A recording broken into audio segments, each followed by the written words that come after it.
Portion ട്രാക്കറിലെ മറ്റെല്ലാ ദൈനംദിന പ്രവർത്തനങ്ങളെ പോലെ തന്നെ വളരെ പ്രാധാന്യത്തോടു കൂടി എല്ലാ ദിവസവും ചെയ്യേണ്ട ഒരു പ്രവർത്തനമാണ് രജിസ്റ്ററുകളുടെ റിഫ്രഷിങ്ങും ക്ലൗഡ് സ്റ്റോറേജ് റിഫ്രഷിങ്ങും. അതായത് പോർഷൻ ട്രാക്കറിലെ വിവിധ രജിസ്റ്ററുകളിൽ ഏറ്റവും മുകളിലായിട്ട് ഇതേ രീതിയിൽ നമുക്ക് 2 ചിഹ്നങ്ങൾ കാണാൻ സാധിക്കും.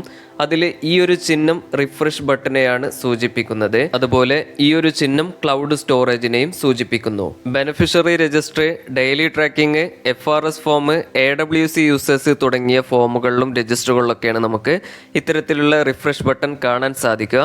അപ്പോൾ ഈ ഒരു രജിസ്റ്ററുകളിൽ ഗുണഭോക്താക്കളുടെ ലിസ്റ്റ് ലോഡായി വരുന്നില്ലെങ്കിലോ അതുപോലെ ഏതെങ്കിലും ഫോമുകളോ ഓപ്ഷനുകളോ കൃത്യമായി ലോഡായി വരുന്നില്ലെങ്കിലോ കാണുന്നില്ലെങ്കിലോ ഒക്കെ നമുക്ക് മുകളിലുള്ള ഈ ഒരു റിഫ്രഷ് ബട്ടൺ 1-2 തവണ ക്ലിക്ക് ചെയ്ത് അല്പസമയം വെയിറ്റ് ചെയ്താൽ ആ ഒരു ലിസ്റ്റുകളും ഫോമുകളൊക്കെ കൃത്യമായി ലോഡായി വരികയും കാണുവാനും സാധിക്കുന്നതാണ്. അതുപോലെ ഇത്തരം രജിസ്റ്ററുകളിൽ നമ്മൾ എന്തെങ്കിലും പ്രവർത്തനങ്ങൾ രേഖപ്പെടുത്തി സബ്മിറ്റ് ചെയ്താൽ ഉടനെ തന്നെ മുകളിലുള്ള റിഫ്രഷ് ബട്ടൺ 1-2 തവണ ക്ലിക്ക് ചെയ്യാൻ പ്രത്യേകം ശ്രദ്ധിക്കേണ്ടതാണ്.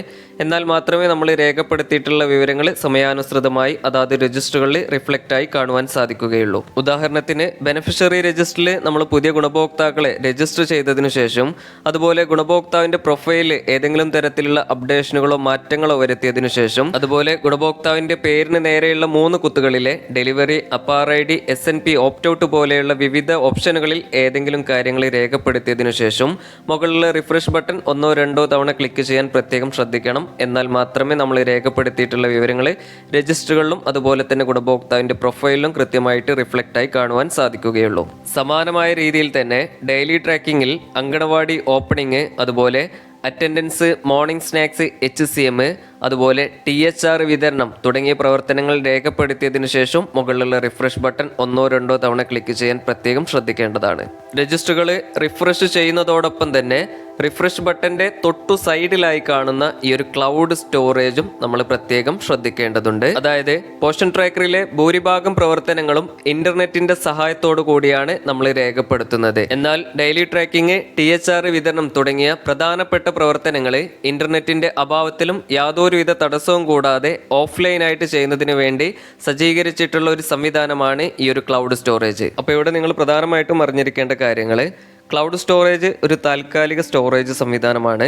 പരമാവധി 3 ദിവസം വരെയാണ് ഇതിൽ എൻട്രികൾ സ്റ്റോർ ചെയ്യപ്പെടുക. അപ്പോൾ ഇത്തരത്തിൽ ക്ലൗഡ് സ്റ്റോറേജിലുള്ള എൻട്രികൾ നിങ്ങളുടെ പോർഷൻ ട്രാക്കറിലെ ബന്ധപ്പെട്ട രജിസ്റ്ററുകളിലോ അതുപോലെ തന്നെ പോർഷൻ ട്രാക്കറിന്റെ ഡാഷ്ബോർഡ് റിപ്പോർട്ടിലോ റിഫ്ലക്റ്റ് ആയിട്ട് വരികയില്ല. അപ്പോൾ അതുകൊണ്ട് തന്നെ ഇത്തരം എൻട്രികൾ സമയബന്ധിതമായി ഇന്റർനെറ്റിന്റെ സഹായത്തോടു കൂടി സെർവറിലേക്ക് സെൻഡ് ചെയ്യാൻ പ്രത്യേകം ശ്രദ്ധിക്കേണ്ടതാണ്. ഇനി അഥവാ 3 ദിവസത്തിനുള്ളിൽ ഇത്തരം എൻട്രികൾ നമ്മൾ സെർവറിലേക്ക് സെൻഡ് ചെയ്തിട്ടില്ല എങ്കിൽ ഓട്ടോമാറ്റിക്കായി തന്നെ ക്ലൗഡ് സ്റ്റോറേജിൽ നിന്നും ഇവ ഇറേസ് ആയി പോകുന്നതാണ്.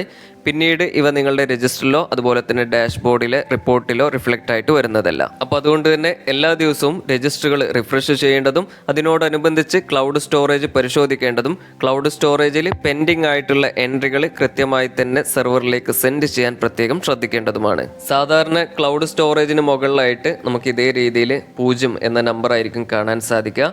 എന്നാൽ ഏതെങ്കിലും പ്രവർത്തനങ്ങൾ രേഖപ്പെടുത്തിയതിനു ശേഷം മുകളിലുള്ള റിഫ്രഷ് ബട്ടൺ ക്ലിക്ക് ചെയ്താൽ ക്ലൗഡ് സ്റ്റോറേജിന്റെ ഐക്കണിന് മുകളിൽ 0 പകരം 1, 2 തുടങ്ങി മറ്റു നമ്പറുകൾ കാണുകയാണെങ്കിൽ നമ്മൾ മനസ്സിലാക്കേണ്ടത് ക്ലൗഡ് സ്റ്റോറേജിൽ എൻട്രികൾ പെൻഡിങ് ആയിട്ടുണ്ട് എന്നാണ്. അപ്പോൾ ഉടനെ തന്നെ നമ്മൾ ഈ ഒരു ഐക്കണിൽ ക്ലിക്ക് ചെയ്ത് ക്ലൗഡ് സ്റ്റോറേജ് ഓപ്പൺ ചെയ്യേണ്ടതാണ്. അപ്പോൾ ഇതേ രീതിയിൽ ക്ലൗഡ് സ്റ്റോറേജ് ഓപ്പൺ ആയിട്ട് വരും. അപ്പോൾ ഇതിൽ ഏറ്റവും മുകളിലായി തന്നെ പെൻഡിങ് ടു സേവ് എന്നതിൻ്റെ താഴെ 1 ആക്ടിവിറ്റി, 2 ആക്ടിവിറ്റി എന്നിങ്ങനെ നമ്പറുകൾ കാണാൻ സാധിക്കും. അതിനനുസരിച്ച് താഴെ അതിൻ്റെ ലിസ്റ്റ് നമുക്ക് കാണാൻ സാധിക്കും. അപ്പോൾ ഈ ഒരു ലിസ്റ്റിലുള്ള ആക്ടിവിറ്റീസ് അല്ലെങ്കിൽ എൻട്രികളാണ് പെൻഡിങ് ആയിട്ട് നമുക്ക് കാണാൻ സാധിക്കുക. അപ്പോൾ ഇത്രയും എൻട്രികൾ സെർവറിലേക്ക് സെൻഡ് ചെയ്യുന്നതിനായിട്ട് ഏറ്റവും മുകളിൽ വലതുവശത്ത് കാണുന്ന ഈ ഒരു സ്റ്റാർട്ട് എന്ന ബട്ടണിൽ 1-2 തവണ ക്ലിക്ക് ചെയ്യുക. അല്പസമയം ഈ ഒരു ബട്ടൺ കറങ്ങുകയും തുടർന്ന് ഈ എൻട്രികൾ ഇതിൽ നിന്നും മാഞ്ഞു പോവുകയും ചെയ്യുന്നതാണ്. ചില സമയങ്ങളിൽ 1-ലധികം തവണ ഈ ഒരു സ്റ്റാർട്ട് ബട്ടണിൽ ക്ലിക്ക് ചെയ്താൽ മാത്രമേ ഈ ഒരു എൻട്രികൾ സെർവറിലേക്ക് സെൻഡ് ആവുകയുള്ളൂ. അതുപോലെ ചില എൻട്രികൾ സെർവറിലേക്ക് സെൻഡ് ആവുകയില്ല. അത്തരം എൻട്രികളുടെ താഴെയായിട്ട് ഇതേ രീതിയിൽ ചുവപ്പ് നിറത്തിലുള്ള എറർ സന്ദേശങ്ങൾ കാണാൻ സാധിക്കും. നമ്മൾ ആ ഫോം എൻ്റർ ചെയ്തതിലുള്ള അപാകതകൾ കൊണ്ടോ മറ്റായിരിക്കും അത്തരം ഫോമുകൾ സെർവറിലേക്ക് സെൻഡ് ആവാത്തത്. അപ്പോൾ ആ ഒരു എറർ സന്ദേശം എന്താണെന്ന് കൃത്യമായി മനസ്സിലാക്കിയതിനു ശേഷം അതിന്റെ വലതുവശത്ത് കാണുന്ന ഒരു ഡിലീറ്റ് ബട്ടണിൽ ക്ലിക്ക് ചെയ്യുക. പിന്നീട് ആ ഒരു എൻട്രിയുമായി ബന്ധപ്പെട്ട് തുടർന്നുള്ള കാര്യങ്ങൾ ചെയ്യാൻ പ്രത്യേകം ശ്രദ്ധിക്കേണ്ടതാണ്. അതുപോലെ ചില സമയങ്ങളിൽ ക്ലൗഡ് സ്റ്റോറേജ് ഓപ്പൺ ചെയ്യുമ്പോൾ മുകളിൽ ഇതേ രീതിയിൽ ഡിവൈസ് ഈസ് ഓഫ്ലൈൻ എന്ന് കാണാൻ സാധിക്കും. അപ്പോൾ നിങ്ങൾ മനസ്സിലാക്കേണ്ടത് നിങ്ങളുടെ ഫോണിൽ നെറ്റ് ഓൺ ആയിട്ടില്ല എന്നോ അതല്ലെങ്കിൽ നെറ്റ്വർക്ക് കവറേജ് ഇല്ല എന്നാണോ.